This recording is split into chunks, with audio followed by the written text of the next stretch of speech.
The Super League project is still very much alive, according to Bernd Reichart, the new CEO of A22 Sports Management, the company promoting the revamped plan. If you want to know how they plan to launch the Super League and when we can expect to see the top clubs in Europe compete on a regular basis, make sure to watch all the way to the end. Also subscribe to the channel for more dark side of sport content, and a thumbs up to our video is also very much appreciated if you like it. Now let's start with a short background story of the Super League.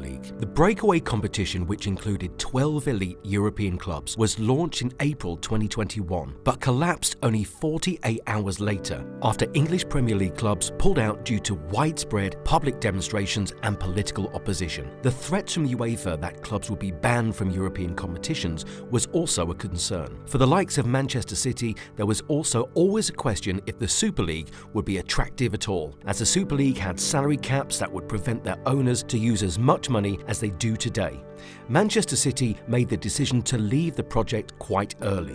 But even if the project as a whole collapsed due to the English clubs leaving, the likes of Real Madrid, Barcelona and Juventus kept the project going. It is very much alive. There are some who want to declare that it is dead, but if they say it a lot, there is much to suspect, told Cadena Ser. There are clubs in Europe that surely share the vision of Juventus, Real Madrid and Barcelona, and now they have the opportunity to share what they think. There is a broad consensus that football needs reform. Football cannot continue as it is designed now. Football's governing bodies, UEFA and FIFA, are against the creation of the Super League. On Friday, UEFA's president Alexander Ceferin countered Reichert's claims in a meeting with journalists in Argentina on Thursday, saying that the Super League idea was dead.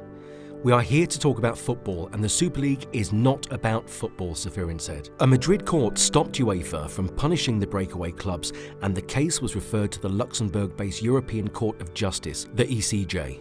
The ECJ is expected to rule early in 2023 on the challenge made by Madrid, Barcelona and Juventus to the alleged monopoly control they said UEFA has over international competitions, and that could change football forever. With the Super League facing its legal hurdles, Bernd Reichart does not anticipate the breakaway competition from starting before the 2024-25 campaign at the earliest. Until there is certainty from the European Court, it is unreasonable to think it could be played before the 2024-25 campaign, Reichart said. "It's a long journey, but we have the humility to do it step by step without pause."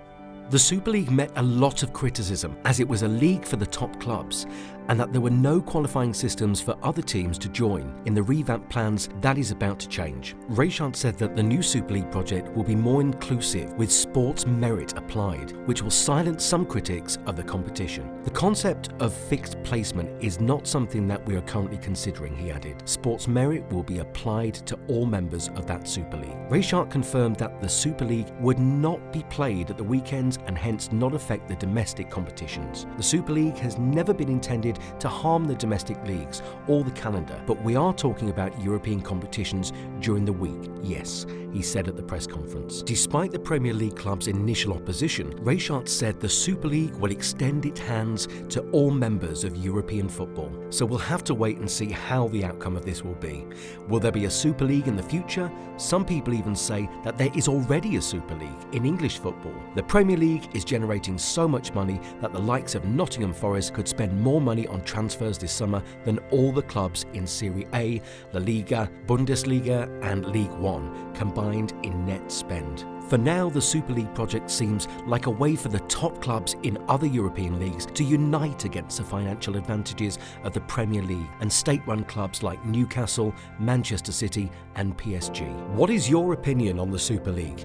Do you want to see the top clubs in Europe compete every week, or do you want football to stay the way it was? Let us know in the comment section, and don't forget to subscribe to our channel.